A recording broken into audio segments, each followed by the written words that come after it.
Hi everyone, today I'm talking about the vaginal ecosystem and why vaginal infections occur or recur, especially when you thought you got rid of them.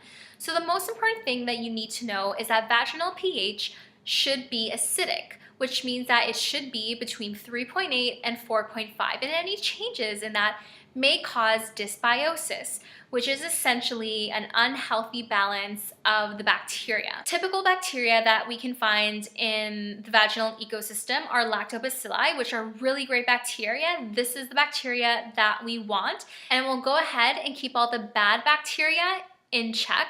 And then we also have E. coli, Candida, and Gardnerella, which when there's an overgrowth of these three can lead to urinary tract infections, yeast infections, and bacterial vaginosis, which by the way is the most common vaginal infection seen in women. You may be wondering why the vaginal ecosystem is important. Well, it's going to keep these bad bacteria in check, but it's also going to reduce the risk of HIV and STIs. So, as I mentioned before, vaginal pH is really important. If the pH changes, it may lead to infections. So what exactly causes this change? Well, it could be hormones. For instance, postmenopausal women have less of the good lactobacillus, and that means that this may cause an overgrowth of the other bad bacteria. Also, when you're introducing substances into the body or the vagina, this may cause a change in pH. So if you're taking a lot of antibiotics for your UTIs, this is going to go ahead and kill all the bad bacteria, but it's also going to kill the good bacteria too. And so now the good bacteria can't exactly exert their influence and keep everything, in line. Increased sex can lead to more infections. Because semen's pH is more alkaline, it's going to cause the vaginal pH to become less acidic, and so now the lactobacilli can't really do their job in keeping the bad bacteria in check. And so that's why a lot of people recommend using the washroom as soon as you're done intercourse, so you can kind of you can flush the semen away if you're not trying to become pregnant.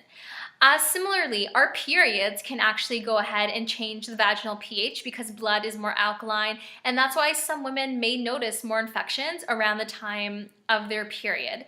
So what exactly can we do to get rid of infections once and for all?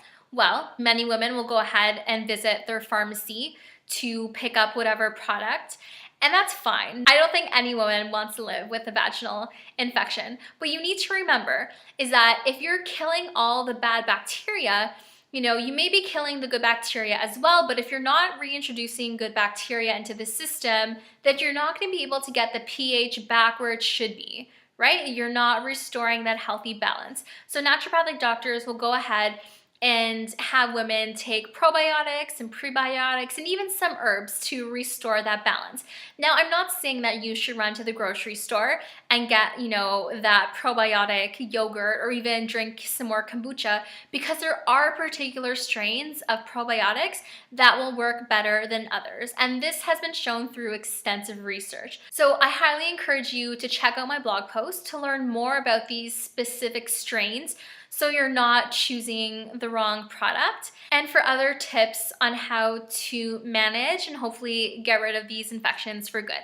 So if you have any questions, please feel free to visit my website, send me an email. And if you're in Toronto and you want to get rid of these infections for good, I highly recommend that you book an appointment with me. I see these conditions all the time, and I just want to be a really great resource for you. Thanks so much, and I hope you guys have a great day.